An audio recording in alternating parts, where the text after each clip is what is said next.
মা বলছে কেন শুভাগমন জানো? শোনো শোনো, কেন শুভাগমন? জানতে চাও কেন শুভাগমন? ওরে ছবি আয়োজন কেন শুভাগমন? এই অমাবস্যায় করে ছবি আয়োজন কেন শুভাগমন?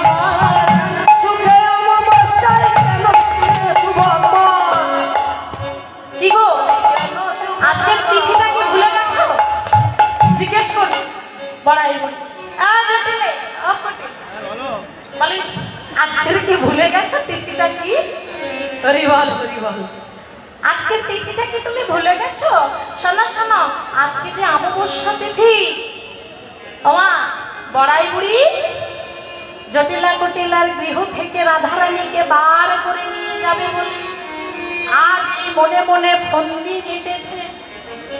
আর জটিলা কুটিলার কাছ থেকে রাধারানীকে নিধুবনে নিয়ে যাবে বলি আজকে এই ফন্দি দিতেছে। বলছে জানো, এই অমাবস্যা তিথিতে তোমরা কি কোনো আয়োজন করেছো?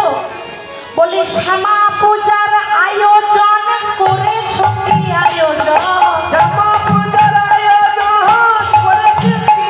আগমন শ্যামা পূজার আয়োজন করেছো কি? আয়োজন শ্যামা পূজার আয়োজন করেছো কি? আগমন কেন শুভাগমন? কেন শুভাগমন?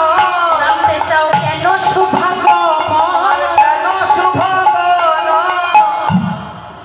বলছে কেন শুভাগমন জানতে চাইছো?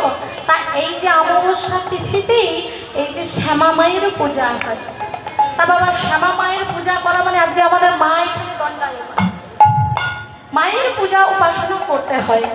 তাকে মায়ের উপাসনা এখন জটিলে কুটিলে যারা সব সময় খারাপ উদ্দেশ্য নিয়ে ঘুরে বেড়ায়, তারা কি করে জানবে বাবা যে শ্যামা পূজা করলে কি হয় না হয়?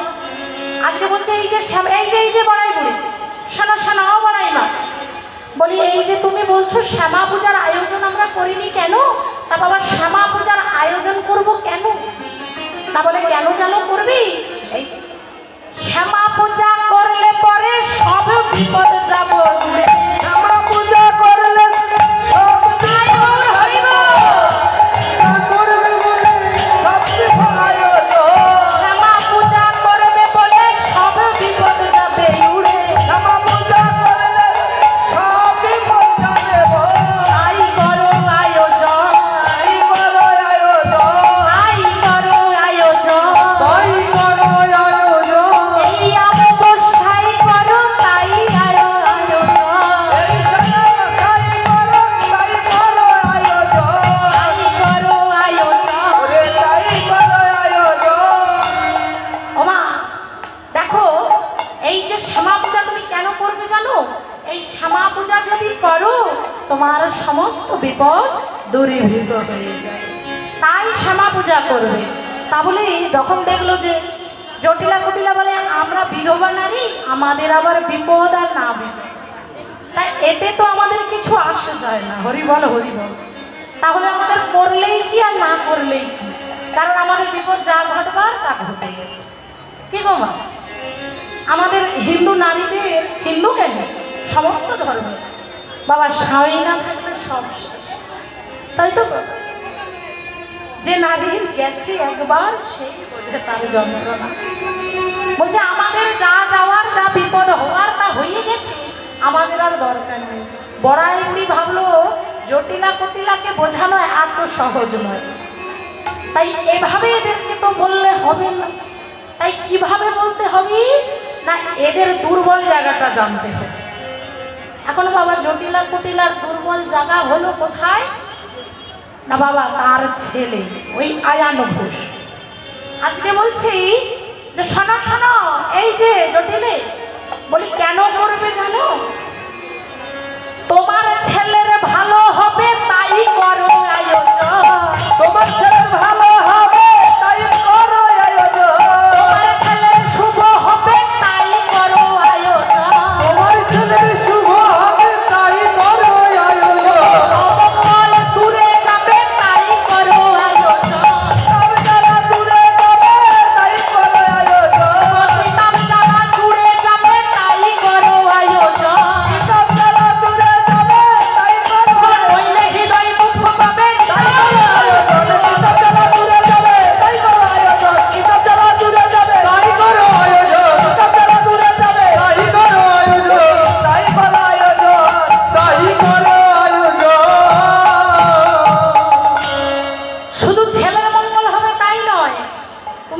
এই পূজা করো, এই যে তোমার দেহের মধ্যে ত্রিতাপ জ্বালা রয়েছে হরিবল, সেই সব জ্বালা দূরীভূত হয়ে যাবে। তাই আয়োজন করতে হবে। ওমা বাদিদির ঘর থেকে বের করার কি কম কষ্ট করবো? রাধারানীকে আমার প্রেমময়ী শ্রীমতী রাধারানী আমার বদনটা কি ঘুমটার আড়ালে রেখে আজ মনে মনে ভাবছে বড়াই বুড়ি যা করছে করুক, আমার জন্যই করছে। কেন না বড়াই বুড়ি আজকে ওগো ইশারা করে দেখায় দিল, ইশারা করে দেখায় দিল, ইশারা করে দেখায় দিল, ইশারা করে দেখায় দিল। গোবিন্দ দর্শনে যাবে ইশারা করে দেখাইয়ে দিল, গোবিন্দ দর্শনে যাবে বলে ইশারা করে জয় রাধে শ্রী রাধে বলে দেখায় দিল, জয় রাধে শ্রী রাধে বলে ইশারা করে দেখায় দিল, ইশারা করে দেখায় দিল, ইশারা করে দেখায় দিল। রাধারানী যখন দেখছে বড়াই বুড়ির এত চক্রান্ত চলছে, তাই আজকে কি হচ্ছে মা, বড়াই বুড়ি আজকে ইশারা করে দেখিয়ে দিল যে হরে কৃষ্ণ জয় রাধে, যে ও রাধে তুমি ভেবো না কিছু, এটা তোমার জন্যই ছলনা পালনা করা হচ্ছে। কি গো রাধারানী, গোবিন্দ যে তোমার জন্য ওই নিধমনে অপেক্ষা করছে, সেইখানে তোমায় যেতে হবে, কারণ তোমাকে যে আমার শ্রীগোবিন্দ কথা দিয়েছে। আর অন্তর্যামী শ্রীগোবিন্দ যদি একবার কাউকে কথা দেয়, সে কথা দিয়েছে মনে প্রাণে রাখবার জন্য মরিয়া হয়ে ওঠে। যদি ভক্তের জন্য ভক্ত যদি একবার ভগবানকে নয়নের অশ্রু আর সচন্দন তুলসী পত্র দিয়ে ডাকতে পারে, সচন্দন তুলসী দিয়ে যদি একবার ডাকিতে পারে, যদি একেবার হা কৃষ্ণ তোমার হলাম করে কেউ নয়ন জলে ভাসতে পারে, হা কৃষ্ণ বলে কেউ যদি একবার নয়নের জলে ডাকিতে পারে, তার যে আর কিছু করা লাগে না ভগবানের তার কাছে, তার যে আর কিছু করার লাগে না। ওগো প্রেমময়ী রাধে, ওগো প্রেমময়ী রাধে, তোমার গোবিন্দ যে তোমায় একেবারে দর্শিবে বলে, একেবারে তোমার মনের বাসনা পূর্ণ করবে বলে বসে রয়েছে, তোমার মনের বাসনা পূর্ণ করবে বলে বসে রয়েছে। শোনো রাধে, গোবিন্দ যে তোমায় কথা দিয়েছে তোমার মনোবাসনা পূর্ণ করবে, তাই যে সে আর থাকছে না, সে যে আমায় পাঠিয়েছে তোমায় নিয়ে যেতে। তা কেমন করে নিয়ে যাব তোমার শাশুড়ি ননদীকে না বোঝালি? তাই বাবা আজকে শাশুড়ি ননদীকে আজ তাই বলছে কি যে তোমাদের আজকে বিপদ রয়েছে, তোমার ছেলের বিপদ রয়েছে, সংসারের মঙ্গল হবে কালী পূজা করলে, তাই কালী পূজা করতে হবে। তাই কি করবে ও জটিলা ও কুটিলা, শোনো শোনো, আজ করো তোমরা আয়োজন, করো তোমরা আয়োজন, করো তোমরা আয়োজন, করো তোমরা আয়োজন, শ্যামা মায়ের পূজা হবে, করো তোমরা ওই আয়োজন, শ্যামা মায়ের পুজো হবে, করো তোমরা আয়োজন, শ্যামা মায়ের পূজা হবে, করো তোমরা আয়োজন। শ্যামা মায়ের পুজো হবে, করো তোমরা আয়োজন। বলছি শ্যামা মায়ের পূজা হবে, তোমরা আয়োজন করো। আজকে বাবা জটিলা কুটিলা যেই শুনেছে আজকে বাবা যে শ্যামা মায়ের পূজা হবে, আমার ছেলের বিপদ, সংসারের বিপদ রয়েছে, এখন বাবা মায়ের মনে তো সন্তানের জন্য ব্যথার উদয় হয়েছে, তাই আজকে বলছি ও কুটিলে শোন শোন,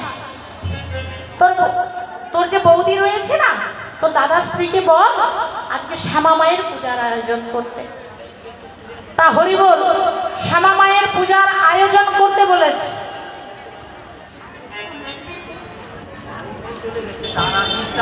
জয় রাধে, হরি বল। তা বাবা সবাই মিলে আজকে কি বলছে যে আজকে শ্যামা মায়ের উপাসনা করতে হবে, তা উপাসনার আয়োজন করতে হবে। তা বাবা এদিকে ললিতা বিশাখাকে বলছে আজকে ও ললিতে ও বিশাখা, আজকে সুন্দর করে আমার বধূকে, আমার বাড়ির বধূকে তোরা আজকে শ্যামা মায়ের আরাধনার জন্য প্রস্তুতি করবে। ওমা আজকে শ্যামা মায়ের পুজোর জন্য আজকে ললিতা বিশাখা আয়োজন করছে। এদিকে রাধারানী মনে মনে ভাবছে এতদিনে শ্যামা পূজা করেছি, শ্যাম পুজো করেছি, এখন হঠাৎ করে যদি বলি শ্যামা পূজা করতে হলো তাহলে কেমন লাগবে গো? তা বাবা ওই যে ইশারা করে দেখিয়ে দিয়েছে যেটা শ্যামা নয় শ্যাম পূজা, রাধারানী কি আর ধৈর্য ধরে গো? আজ রাধারানী কত সুন্দর করে আজ ফুলমালা ডালারি আর গোবিন্দের প্রিয় প্রিয় জিনিস তৈরি করি আজ শ্যামা পূজার জন্য আয়োজন করেছে। আজ শ্যামা পূজার আয়োজন করি আজ বাবা পথে বাহির হয়েছে। রাধারানী আর অষ্টসখী একত্রিত হয়ে আজকে চলেছে কোথায়? ওই বনমাঝের চলেছে আজকে রাধারানী। কেমন করে? ও চলু রে আমাদের রাধা বিনোদে, চলু রে রাধা বিনোদী চলো রে আমাদের রাধা বিনোদী, চলু রে রাধা বিনোদে, চলো রে রাধা বিনোদী, ললিতা বিশাখা দাবি চলে রাহি ধরে, ললিতা বিশাখায় আগে চলে মহাধনী, অষ্টসখী লইয়ে সাথে চলে বিলোকিনী, আরে অষ্টসখী লইয়া চলে চলে বিনোদী, মাঝে মাঝে কৃষ্ণ ডাকে বলো বিনোদী, চলো রে রাধা বিনোদী, চলো রে রাধা বিনোদী, নন্দিনী ধনী গোবিন্দ নন্দিনী, রাধে চলে ধনী গোবিন্দ ধনী, গোবিন্দ নন্দিনী ধনী গোবিন্দ নন্দিনী, গোবিন্দ নন্দিনী সখী গোবিন্দ নন্দিনী, শ্যামা পূজার আয়োজনে চলে বিনোদিনী, চলো রে রাধা বিনোদী, চলো রে রাধা বিনোদী, চলো রে রাধা বিনোদী। হরি বল হরি বল। আজকে মা চলেছে আজকে রাধা বিনোদিনী আমার সমস্ত কিছু উপকরণ নিয়ে আজকে চলেছে। এদিকে বাবা রাধারানী তো বেরিয়ে গেছে, হরি বল, রাধারানী বেরিয়ে গেল, কিন্তু বাবা দেখবেন বেরিয়ে তো চলে গেল, কিন্তু কুটিলার আর মন আর মানছে না। বলে বড়াই বুড়ি কোনোদিন আমার গৃহে আসেনি, হঠাৎ করে বড়াই বুড়ি মানে সমাজে তো মানে যেতে সাথে কারো উপকার মানুষের মনে হয় কি যে কিছু নিশ্চয়ই রয়েছে। তাই বাবা আজকে হঠাৎ করে মনে হলো কুটিলার আমার বড়াই বুড়ি কেন এসেছে অষ্টমী। ওই যে জিজ্ঞেস করেছিল কেন শুভাগমন, অসময়ে কিবা প্রয়োজনের জন্য এসেছ। তারপর বড়াই বুড়ি তো ঠিক মতো বলেনি, কেউ যেচে সেতে তার ভালো করতে এসেছে, এটা কুটিলার মনে একটু প্রশ্নটাকে উদয় করেছে। তাই আজকে কুটিলা মনে মনে ভাবছি বড়াই এসে আমাদের বাড়ির এলো, মাকে বোঝালো, দাদার ভয় দেখালো আর চলে গেল, এটা কি কখনো সম্ভব? ওমা যেই না বলেছি আজকে কুটিলা কি করেছি না ওই রাধারানীকে স্মরণ করি, রাধারানীর পথ ধরে সেই দিকে চলেছে যেই দিকে রাধারানী গেছে শ্যামা মায়ের পূজা করতে, সেই দিকে চলেছে। আর বাবা যেতে যেতেই নানা রকম মনে প্রশ্নের উদয় হয়েছে। আর এদিকে আমার রাধারানী কৃষ্ণচন্দ্রকে স্মরণ করে বলছে হে গোবিন্দ, হে গোবিন্দ তুমি তো আমার সর্বকারণের কারণ, সর্বকিছু জানো তুমি আমার। আজ আমি কেমন করে পথে বাহির হয়েছি আর কেন বাহির হয়েছি এ তো তোমার অজানা নয়, তাই বিলম্ব করো না গোবিন্দ। আমি যে জন্ম থেকে জন্ম কলঙ্কিনী শ্রীমতী রাধারানী। ওমা, এই যে দামোদর মাস চলছে, তাই তো? এই কার্তিক মাসে দেখুন আমরাও শ্যামা মায়ের আরাধনা করেছি। হরিবল হরিবল, শ্যামা মায়ের আরাধনা করেছি।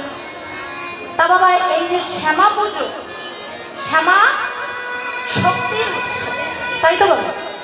শ্যামা হলেন শক্তির উৎস। জগৎ জুড়ে শাক্ত বৈষ্ণবীর মধ্যে মারামারি, কাটাকাটি, হানাহানি কত কিছু চলছে। জগৎ জুড়ে শাক্ত বৈষ্ণবীর মধ্যে কত কিছু চলছে, কিন্তু মাগো আগে জানতে হবে, আগে আমরা শাক্ত, তারপরে আমরা বৈষ্ণব।